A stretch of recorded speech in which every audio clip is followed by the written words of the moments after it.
인사하겠습니다. 처음 뵙겠습니다. 아무 문제 없습니다. 당신이 나이며 최고입니다. 교단이 나이며 최고입니다. 자, 오랜만에 우리 당신은 나입니다. 노래 한번 부르겠습니다. 당신은 나입니다. 나는 당신을 사랑합니다. 당신은 나입니다. 나는 당신을 사랑합니다. 부모님으로 해서 부모님은 나입니다. 나는 부모님을 사랑합니다. 부모님은 나입니다. 나는 부모님을 사랑합니다. 아버지나 어머니 중에서 더 조금 더 좀 엄마보다 아버지에게 좀 걸린 사람이 있으면 아버지를, 또 어떤 사람은 또 반대인 경우도 드문 경우도 있어요. 그러니까 아버지는 나를 사랑합니다. 해보겠습니다. 아버지는 나입니다. 시작. 아버지는 나입니다. 나는 아버지를 사랑합니다. 아버지는 나입니다. 나는 아버지를 사랑합니다. 그러면 또 어떤 사람은 난 사랑 못해. 그러는 사람 꼭 있죠. 이해됩니다. 자기 가슴에 감정에 문제가 해결이 안 되면 사랑하라고 억지로 해서 됩니까? 안 되지. 근데 그 문제를 해결을 해야 됩니다. 해결하지 않으면 말 그대로 그냥 피해자로서 평생 살아가는 거예요. 그냥 가슴에 묻고 나는 피해자야. 그 아버지한테 또는 어머니, 그런 경우 드물지만 어쨌든 그런 문제가 해결되지 않으면 그 피해의 감정이 가슴 무의식 어딘가에 꼭 숨겨놨단 말이에요. 그것도 드러나면 안 되잖아요. 다른 사람이 그거 알면은 창피하니까 절대 얘기 안 합니다. 근데 문제가 뭐예요? 내가 태어나서 제일 먼저 만나는 남성이 누구입니까? 아버지. 또 어떤 사람은 또 산부인과 의사라고 하는 사람도 있어요. 아버지가 제일 먼저 만나는 남성이죠. 우리 집 애들도 태어나가지고 밖에서 기다리니까 그 간호사가 들고 공주입니다. 이제 그렇게 얘기하잖아요. 그때 이제 제가 딱 봤는데 우리 큰애 이제 날 때 8월에 크리스마스 날 났어요. 1991년 8월 25일 날. 8월에 크리스마스 영화도 있잖아요. 어쨌든 그래가지고 이 얘기로 뭐 준비도 안 된 얘기인데 갑자기 또 하게 되네. 그래가지고 이제 제가 기다리고 있는데 사실은 원래 자녀를 낳지 말라고 그랬어요. 어른들이랑 우리 성도 불편하니까 키우기 힘드니까 그래라고 그래서 그러했는데 그냥 결혼하자마자 어떻게 그냥 생기러 갖고 그러면 하나만 낳는다 이제 생각을 했는데, 그래서 그때 생각에 그러니까 당연히 아들일 거라고 생각을 한 거예요. 근거도 없지. 그냥 하나니까 당연히 아들이고, 저희 세대만 해도 이 족보 타령을 좀 하잖아요. 그래갖고 족보 이렇게 보면 아들만 이렇게 족보에 이름이 올라요. 딸이 있으면 족보가 끊어지는 거야. 내 대에서 끊어지는 거야. 그걸 모르면 괜찮은데 어떻게 그걸 알고 나니까 그래도 족보에 내 이름이 이어져야지, 그거는 생각이 자기도 모르게 들었던 거예요. 그래갖고 이렇게 산부인과 가서 하면 잘 알려주진 않는데 아들인 것처럼 얘기를 하는 거예요. 그래서 아들이겠지 생각을 했어요.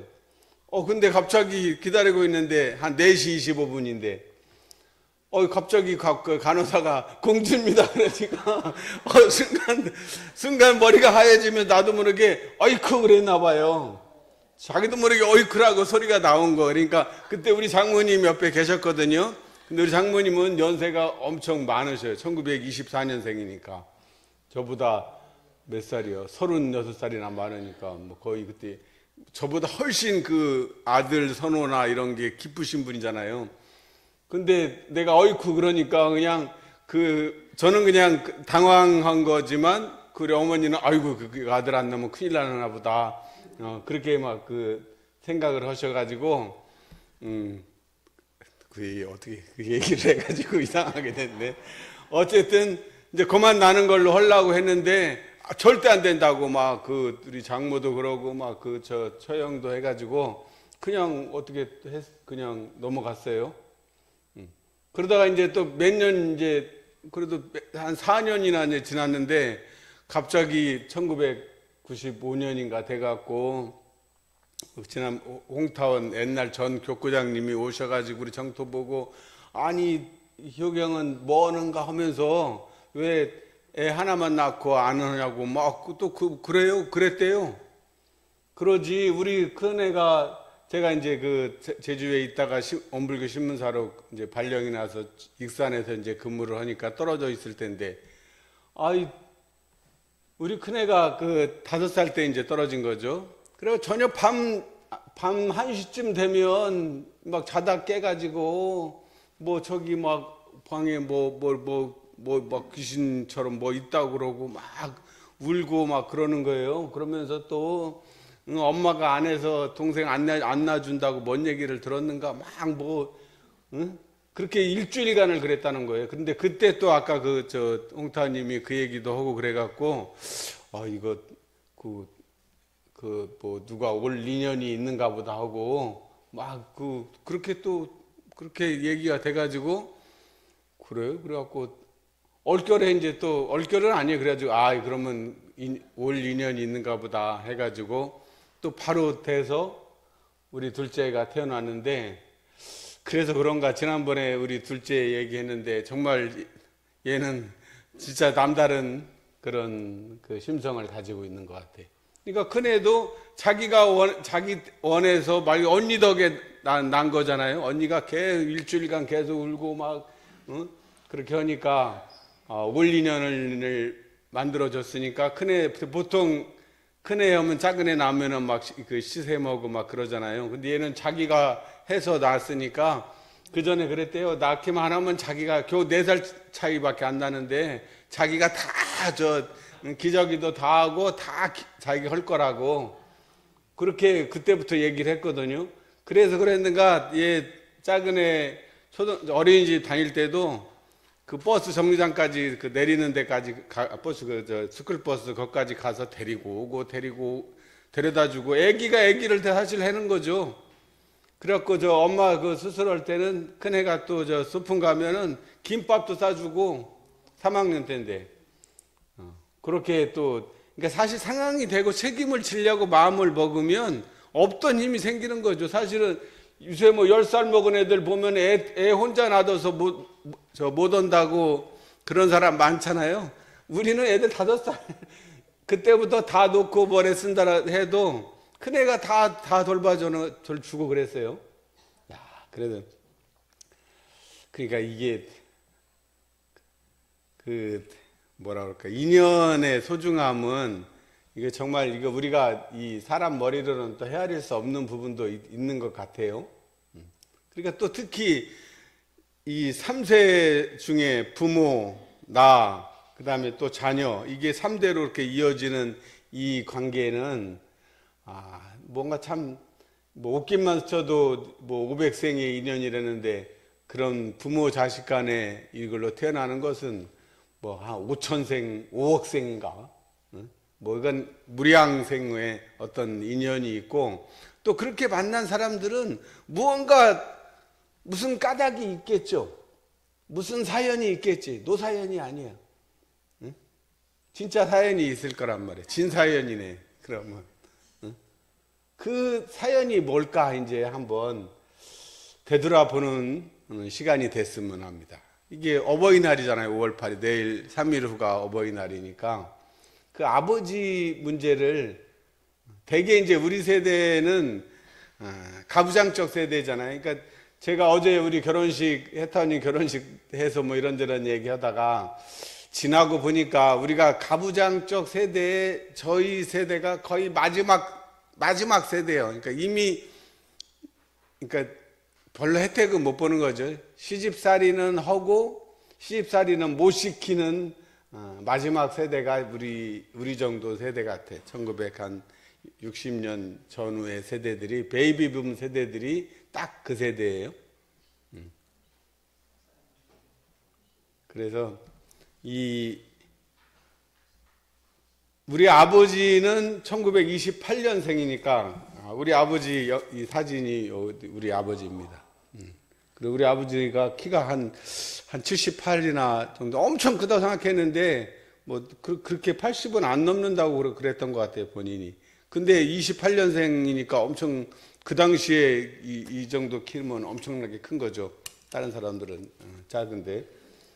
그래가지고 이게 46살 때인가 그랬는데, 그 1950년대 이런 사진 찍은 것 보면 옛날 이 중절모 쓰고 그 양복 입고 탁 옛날 사람들 그때 유행했던 그게 있는데, 그 지금 봐도 멋있어. 그 김두한이랑 뭐 할 때 해는 그 스타일 있죠. 그렇죠.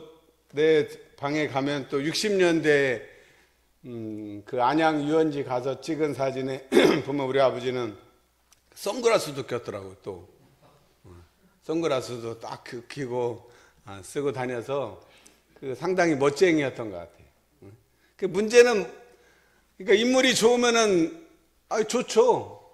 근데 항상 예쁜 꽃에는 이게 벌레도 많이 끼고 이게 사람들이, 보는 사람들이 많은 게 이게 문제랍니다. 항상. 그게 문제예요. 뭐 무슨 말씀인지 아시겠죠? 그래서 제일 고생한 사람은 우리 어머니란 말이에요. 우리 어머니가 참 얼마나 마음고생이 많았겠어요. 그 자녀는 5남 1년아 됩니다. 6명이에요. 근데 그것도 그 60년대 이 나라에서 이거 해줘가지고 6이지, 아니었으면 우리도 최소한 8에서 10명은 충분히 됐을 것 같아요. 근데 우리 아버지가 그 성격이 말 그대로 가부장적 세대의 진짜 전형적인 마지막 가부장이었던 것 같아요. 그래서 우리 아버지가 밖에서는 엄청 아주 활달합니다. 아까 뭐 말을도 그냥 청산유수죠. 인물도 좋죠. 뭐 어쨌든 그렇게 잘 다른 사람들한테는 다 호인이 되니까 뭐 다 우리 아버지 좋다고 난리인데, 문제는 집에 오면 말을 한마디도 안 합니다. 바깥에서는 그렇게 말을 많이 한다는데 집에 오면 한마디도 안 하고, 저하고 형이 어렸을 때 이제 뭐 떠들고 조그만 애들이니까 또 당연히 막 시끄러울 거 아니에요. 그러면 남자는 하루에 3마디만 하라고 그 얘기. 그러셨던 분이고, 저는 평생에 우리 아버지가 빗자루를 들은 적을 한 번도 본 적이 없습니다. 대신 우리 아버지는 그 암기력이 비상합니다. 그래서 거의 그 사법조사를 했는데 거의 좀 과장해서 확인은 안 됐지만 본인 말로는 거의 입법전서를 다 외우고 있다라고 스스로 얘기를 해요. 그러니까 옛날 분들은 진짜 암기력이 비상한 분들이 있어요. 그래서 저도 좀 암기력이 좀 남보다는 비상한 편이고, 저희 그 작은 딸도 암기력이 아주 비상합니다. 그래서 어렸을 때 천자문 가르치면 뭐 5살 그때 가르쳤는데 진짜 잘 외워요. 그 중간에 가면 어렵잖아요. 근데 희한하게 잘해요. 그러니까 그건 타고나는 그런 게 있죠.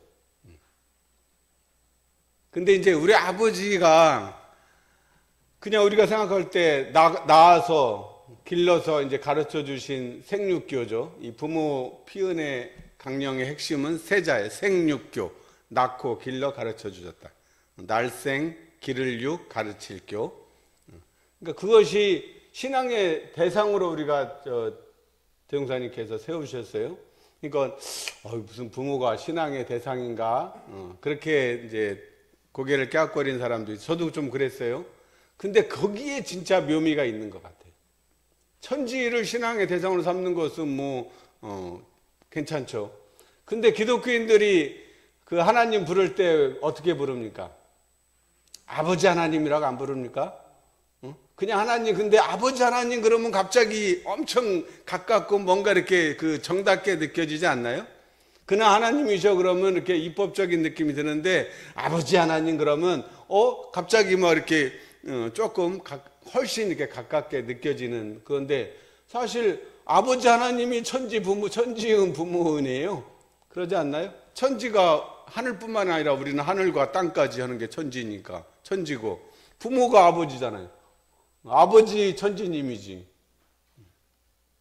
사실 이 교학적으로는, 교리적으로는 우리 이 천지의 부모는, 이 부모를 신앙의 대상으로 올린 것은 옛날 종교는 말 그대로 이 현상계 말고 절대계만 바라본 거죠.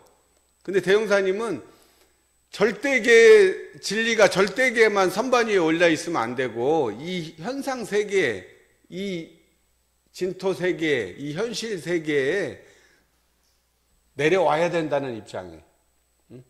그래서 부모를 신앙의 대상으로 올려주셨다고 저는 생각합니다. 그래서 지난번에 우리 정선의 교도님이 그 엄불교 다니면서 그 부모은을 엄불교에서 사은으로 신앙의 대상으로 하고 있어서 자기는 엄불교 다니면서 뭐라 그랬죠? 그래서 확신을 했다고 그랬나요? 원래는 교회 기독교 계통을 다녔는데 우리 강모님하고 하면서 이제 엄불교 교당 다니게 되는데 이 부모은을 사은의 신앙의 대상으로 삼고 있는 것이 거기에 이제 확신을 갖게 됐다고 그래야 되나요? 그런 얘기를 들었어요. 자, 근데 이 부모은을 신앙의 대상으로 삼지 않으면 어떤 일이 생길까요? 그러니까 특히 이제 사실은 저희 부모님 같은 경우도 아버지 어머니 할 때 어머니는 말 그대로 그 옛날 전형적인 한국적인 어머니 상이죠. 희생적이고 헌신적이고 그냥 자녀를 위한 길이라면 진짜 물이라도 뛰어들고 불 속이라도 뛰어들 수 있는 그런 심성을 가지신 분이고, 그러니까 어머니에 대해서는 전혀 그런 게 없어요. 근데 문제는 아버지란 말이에요. 근데 저는 사실 아버지에 대해서 특별히 미워하지도 않지만 특별히 좋아하지도 않았어요. 좋아하지도 않고 미워하지도 않고 그냥 대면대면하다 그러나. 그래서 사실은 아버지가 이제 집에 온다고 초인종이 띵띵띵 소리 나오면 다 도망가 버려요. 다 이따가 막 떠들다가 그냥 방으로 다 들어가서 아버지 오면 인사만 하고 그냥 들어가요. 얘기를 안 해요. 우리 그 군대에서도 대대장이나 연대장 오면 어떻습니까? 반갑게 맞이합니까? 아니면 다 숨어버립니까? 군대에서 우리도 대장 지프가 저쪽에서 오면 야 들어가자. 다 들어가 버려요. 왜 들어가요? 괜히 보고 있으면 그 대대장이 좋은 소리를 할까요? 나쁜 소리를 할까요? 뻔하거든. 지적질이나 하지 절대 좋은 얘기 안 해요. 그러니까 본전도 못 뽑으니까 다 도망가 버리는 거예요. 그러니까 아버지하고 있어봐야 혼날 일만 있지 칭찬받을 일은 없으니까 멀리 한단 말이에요. 자, 근데 그까지만 끝나면 괜찮아. 그냥 커고 되니까 저도 그냥 사춘기 공부하고 바쁘고 그러면 다 잊어버리고 살았어요. 그랬는데 이제 대학 졸업하고 군대 갔다 오고 취업하고 이제 그런 시기에 뭔가 이 대인관계에서 뭔가 이게 가슴속에 무의식에 이게 숨겨놨던 이 감정이 이것이 항상 자기도 모르게 뭔가 발목을 잡는 게 있단 말이에요. 그 원인을 이제 나중에 이제 공부할 때 추적을 해보면 결국은 이 아버지와의 만남 여기에 끝에 도달하더라 이 말이에요. 아까 말한 내가 만나는 태어나서 처음 만나는 남성이 아버지인데 그 아버지와의 관계가 말 그대로 이 화해가 안 되면 그 다음에 모든 아버지의 만남은 인간관계잖아요. 인간관계의 첫 단추가 잘못됐기 때문에 모든 다른 사람들과의 이 관계에서도 이게 헝클어질 수밖에 없어요. 이 옷을 첫 단추를 잘못 깨면 어떻게 됩니까? 두 번째 단추 깨고 세 번째 단추를 깨면 깰수록 더 이상해지죠. 빨리 잘못 깼으면 어떻게 해야 돼요? 풀러서 다시 껴야 된단 말이에요. 그러니까 또 그러면 아예 나는 뭐 이제 다 내일 모레 이제 뭐 곧 그럴 날인데 그게 뭐가 필요하냐는 사람도 있을지 몰라도 그렇지 않습니다. 이것을 해결하면 이 가슴속이 뻥 뚫리고 시원한 느낌이 들면 정말 자기도 모르게 모든 일들이 술술술술 잘 풀리는 경험을 할 수가 있어요. 그래서 저도 한 2008년, 15년 전에 이제 이 아버지의 만남에 대한 그 일기를 쓰라고 그러는데 정말 쓰기 싫어. 쓰려면 쓸 게 없어. 아무 생각이 안 나. 아예 우리 아버지가 정말 막 미운 이게 많았으면 쓸거리가 많겠는데 뭐 별로 뭐 기억나는 게 없어. 그리고 굳이 뭐 좀 몇 가지 안 좋은 일이 뭐 이렇게 있지만 그것을 뭐 굳이 떠올려 가지고 다시 막 직면하는 게 힘들단 말이에요. 그래서 안 했는데 그래서 계속 도망 다녔죠. 근데 이 문제가 해결이 안 되면 아까 말한 대로 그런 문제가 생겨서 나중에 이제 이 문제를 일기를 통해서 또 여러 가지 훈련을 통해서 극복을 했는데 제가 이제 첫 번째 극복을 했던 게 뭐냐면 그 아바타라는 그 책에 보면 아버지와의 화해에 이런 문장이 있어요. 나의 아버지도 그러니까 내 아버지도 나와 똑같이 내 인생에서 내 자녀들에게 자랑스러운 아버지이고 싶어 했다. 그 말이 있어요. 그러니까 항상 내 입장에서만 그냥 아버지를 바라봤지 아버지 입장에서 나를 바라본 적이 없는 거예요. 우리 아버지가 이 자녀들을 사랑하지 않았다고 생각하는 쪽으로만 살았는데 아버지 입장에서 보면 그렇지 않았다는 거죠. 그리고 실제 그렇지 않아요. 그리고 뭐 남자들이 또 우리 세대도 그렇지만 위에 세대들은 그 뭐 자기 자녀들 막 예뻐하고 이러면은 그 팔불출이라고도 하고 예뻐하지 못하게 이제 이런 분위기도 있었잖아요. 그 엄마들하고는 달리 남자들은 그러지 말라는 또 그런 것도 있었고 그래서 그리고 나의 아버지도 나와 똑같이 내 자기 인생에서 큰 성공하기를 바라고 있었다. 그 몇 가지 문장을 이렇게 얘기를 하는데 정말 그때 많이 울었던 것 같아요. 그렇단 말이에요. 아버지 입장에서 생각하면 아버지가 얼마나 외로웠겠어요. 오면은 다 지금 방에서 다 도망가 버리고, 자기가 얘기해 줄 그 얘기를 하고 주고받고 싶어 하는 사람이 있었을 텐데, 아무도 상대를 잘 안 해주잖아요. 그러니까 참 외로웠겠다는 그런 생각이 들고, 이렇게 악순환이 된 거죠. 외로우니까 밖에서 또 자꾸 밖으로 돌고, 밖으로 도니까 또 가정에서 오르니까 또 그러고, 계속 이렇게 악순환이 되었던 것 같아요.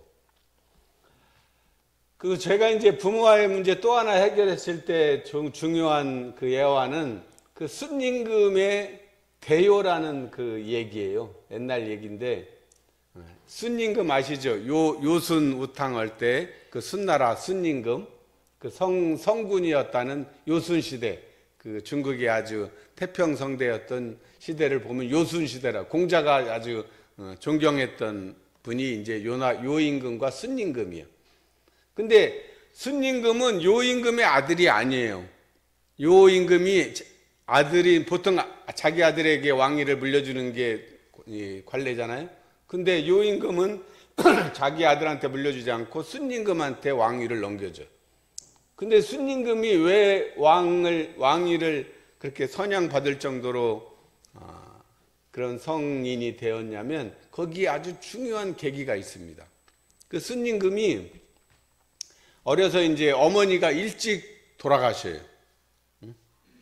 어렸을 때 어머니가 돌아가시면 사실 충격이 크죠. 나이가 20살 때 돌아가신 거하고 5살, 6살 때 돌아가신 거하고는 다르잖아요. 어쨌든 일찍 돌아가십니다.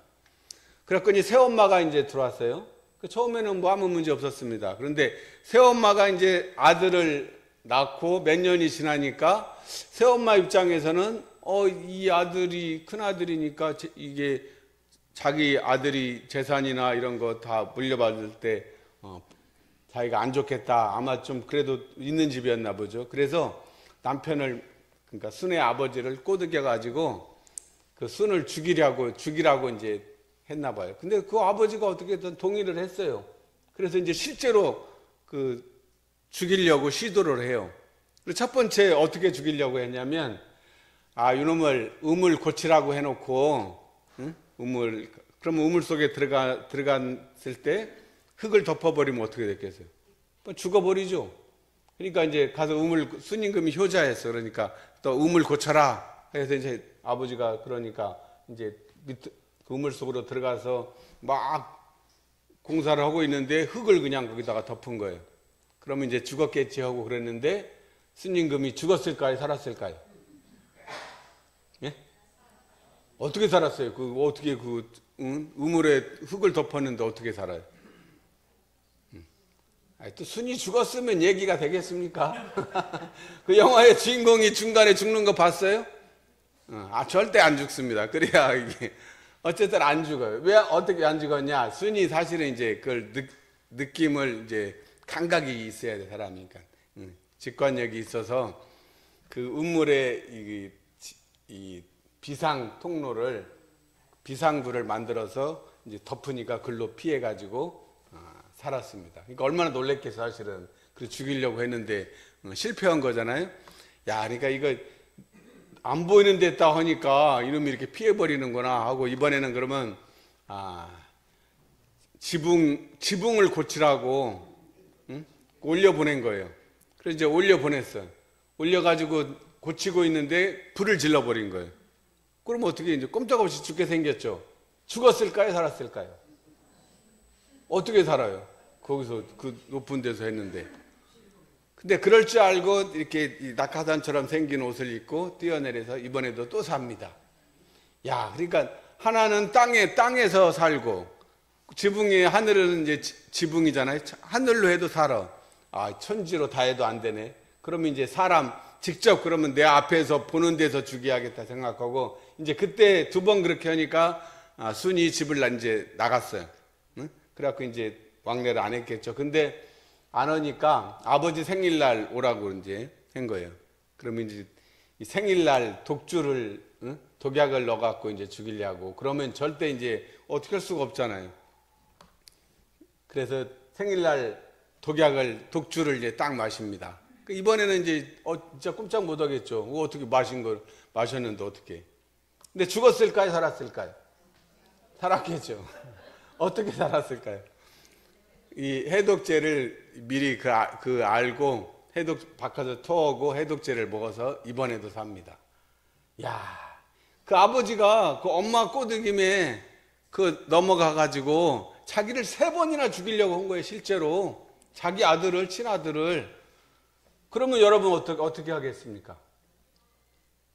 우리 아버지가 나를 3번이나 죽이려고 했어요. 근데 그때 순이 그 아버지를 원망하지 않았을 정도가 아니라 참회의 눈물을 흘렸다고 나와 있어요. 원망 안 했는데 오히려 참회의 눈물을 흘렸다고? 왜 참회의 눈물을 흘렸을까요? 이 참회의 눈물을 흘린 이유를 알면 나도 이제 이 순처럼 성인이 되는 거죠. 그리고 모든 인간관계의 비밀이 다 거기서 풀어진다는 거죠. 한번 연마해 보십시오. 왜 순은 그 아버지를 원망하지 않았고 참회의 눈물을 흘렸을까? 지금까지 살면서 아버지에 대해서 원망했던 사람이 그 아버지가 자기를 3번이나 죽이려고 했습니까? 아무리 그 아버지 그에 대한 일기 쓰면 우리 시대에는 이제 특히 여자분들은 학교를 안 보내줘. 그죠? 여자가 배워서 뭐냐 해갖고 심지어는 책 같은 거 다 아궁에다 넣어갖고 나를 그냥 안 가르쳐 가지고 그 원망이 큽니다. 그러니까 잘못한 거는 뭐 학교 안 보내준 거예요. 그 다음에 이제 많은 얘가 술 먹고 오면은 그냥 이제 다 뭐 엄마랑 이렇게 폭력적인 아버지, 이제 이런 예가 많죠.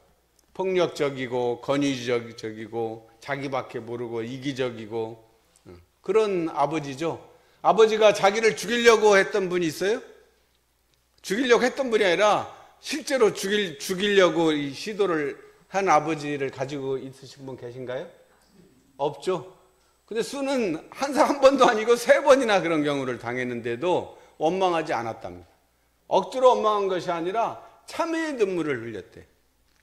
그 이유가 뭘까?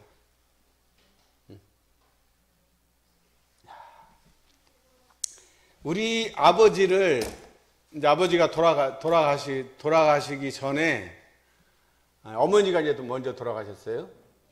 사실 어머니가 먼저 돌아가시니까 정말 이 문제가 힘들었어요. 어머니가 돌아가시니까 구심점이 없어지는 거잖아요. 그러니까 명절 때 인천까지 갔었는데 어머니 돌아가시니까 이제 안 가지네. 누가 반겨주는 사람이 없잖아. 그래가 어쨌든 어머니 돌아가시고 이제 아버지를 혼자 이제 계시는데 그때 이제 우리 자녀들이 아버지를 모시고 전주에 오셔가지고 우리 여동생네 이제 집에 다 모였어요. 그래가지고 뭐 얘기하다가 이제 아버지에 대한 이제 그 성토가 돼버렸어요. 성토장이 돼버렸어요. 그게. 응? 도대체 아버지가 우리 이제 둘째 형이 이제 아버지를 꼭 닮았어. 응? 그 성격이. 그러니까 사실 뭐든지 같은 사람끼리 싸우죠. 응? 같은 사람끼리 싸우지. 다른 플러스끼리 싸우지 플러스하고 마이너스는 안 싸워. 원래 이치가. 응? 그래가지고 우리 둘째 형은 우리 아버지를 엄청 미워하고 싫어하고 그리고 아예 이제 그냥 표현도 그냥 자극적으로 합니다. 근데 효심은 또 사실 우리 둘째 형이 제일 많아요. 정도 많고 막 우리 그 집에 둘째 형이지만 다 이거를 동생들도 다 챙기거든요. 근데 아버지에 대해서는 그냥 정말 불만이 많아요. 응? 그 아버지가 해준 게 뭐냐? 뭐 낳기만 했지, 뭐 제대로 가르치기를 했냐, 응? 그 실컷 우리 자녀들이 해가지고 옛날 인천에 집도 마련하니까 그 집도 보증 해가지고 그 집도 날려 먹었거든요. 그러니까 원망이 많을 수밖에 없어요. 그 객관적인 상황으로는. 그러니까 큰형은 그냥 무색무취야. 우리 큰형은 그냥. 둘째 형이 이제 그러고 셋째 형은 그래도 이제 지난 일이니까 우리 셋째 형은 또 교회 그 집사님이에요. 그러니까 어쨌든 신앙생활을 열심히 해서 그랬는가 아버지를 이제 그래도 존경을 받드는 입장이고 넷째 형도 둘째 형하고 넷째 형하고는 기질이 비슷해. 근데 넷째 형은 말은 안 해. 나는 이제 사실 그걸 다 알지만 그래도 이제 공부를 했으니까 이런 상황이 계속되지 말고 이제 다 풀자는 그런 입장이거든.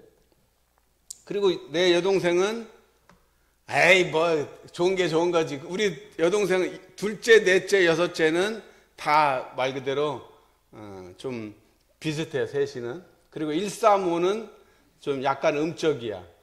그래서 이 셋째 형은 우울증에 한 2년간을 우울증 걸렸었어요. 그 우울증 걸리면 정말 멍해갖고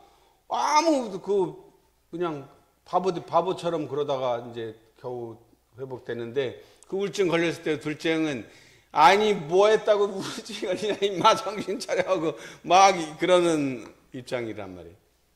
그래 그날도 이제 아버지를 막 그렇게 했었는데 문제는 뭐겠어요? 그 둘째 형이 또 넷째나 그 아버지에 대해서 그렇게 화해가 안 되면 문제는 뭐예요? 자기와의 화해가 안 되고 자기가 뭐가 있어도 행복하지가 않은 거예요. 늘 내가 그 아버지 때문에 이런 피해자라는 그 생각을 그걸 버리지 못하더라고요. 아무리 어떻게 얘기할 수가 없어요. 그래서 왜 참회의 눈물을 흘리는가 한번 생각해 보십시오. 자, 수는 아버지가 나를 죽이려는 그 살심이죠. 죽이려는 마음이 있어서 죽이려는 행동을 했는데 사실은 어때요? 그게 내 모습이라는 것을 아는 거예요. 아버지의 모습이 내 모습이라는 것을 알았을 때 참회의 눈물을 흘린 거죠. 나도 사실은 우리도 모으면 죽이고 싶은 마음 모으면은 그런 마음 들지 않습니까? 너무 힘들면 죽이고 싶은 마음이 가끔 또 실제로 그런 일도 일어나잖아요. 누구나 가지고 있어요. 단지 그것을 억누르고 억제하고 하는 것이지. 그러니까 내 안의 살심을 본 거죠. 그 아버지를 통해서 그 아버지를 거울로 본 거예요. 아버지라는 거울을 통해서 자기를 본 거라는 거죠. 여기 주보 한번 보십시오.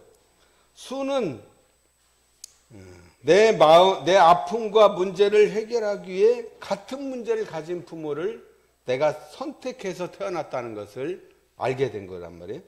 부모가 나를 미워하고 해치려는 모습을 내 모습으로 받아들였습니다. 내 안에 설심을 본 것이죠. 그래서 내가 부모를 잘 모시지 못함을 보고 그것에 대한 참회의 눈물을 흘림으로써 남을 미워하고 해치는 마음이 싹 정리가 된 거죠.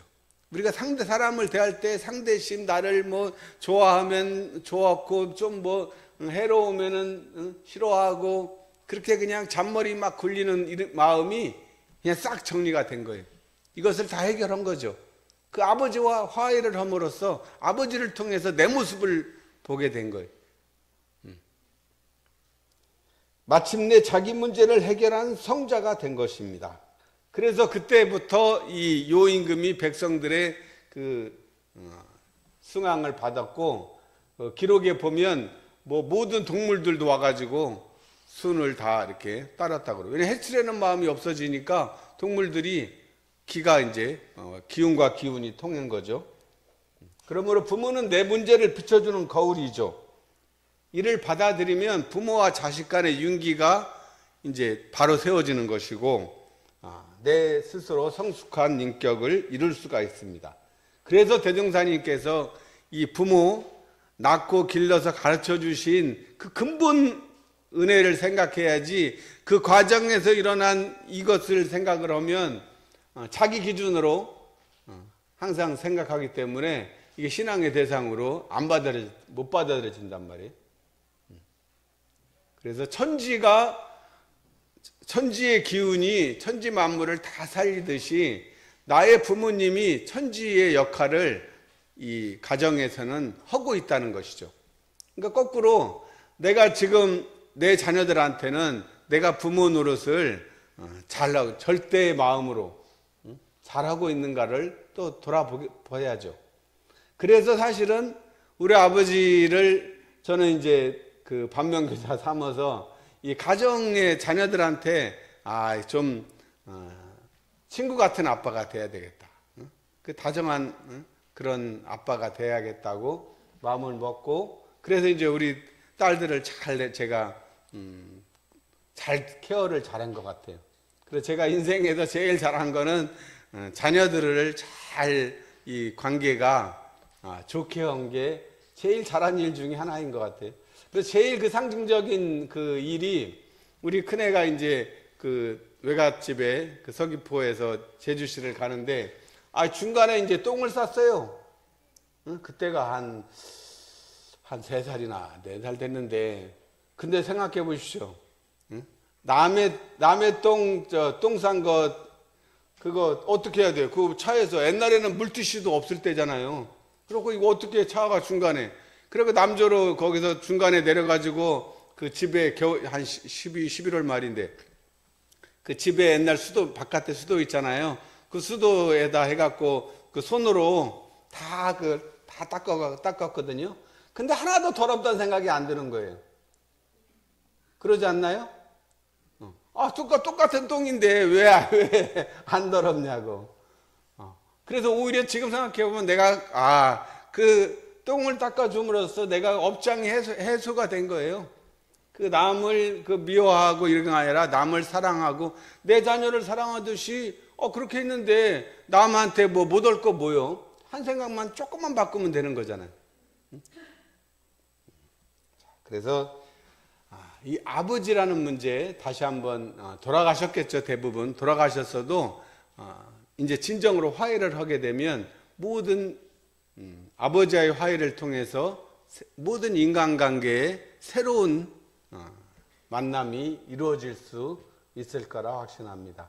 모쪼록 어버이날을 맞이해서 다시 한번 그 돌아가셔도 그 아버지를 한번 모셔서 옛날에 이제 맺힌 것들을 한번 돌아보시고 아버지가 어떤 분이셨는지 딱 우리 아버지는 폭력적이었어 그러면 나도 폭력적이었다는 것을 인정을 받아들이면 그 문제가 의외로 쉽게 해결됩니다.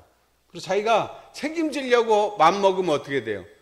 그만큼은 다 이 선택한 것에 내가 아버지를 선택한 것이죠. 우리는 아버지가 나를 선택했다 생각하는데 사실은 내가 부모를 선택해요. 왜? 내 문제를 해결하는데 가장 적합한 부모를 찾아서 오거든요, 우리가. 자기 문제를 해결해서 내가 부모를 선택했다고 생각을 하시고 자기가 선택한 것에 대해서 인정을 하면 책임지는 마음이 저절로 생깁니다. 물론 좋으신 부모님을 만난 분은 더 말할까 이제 그런 분들은 처음에 이제 그 안 좋은 점을 찾아서 한번 써보시고 그 다음에 그 부모님의 장점을 찾아서 또 써보세요.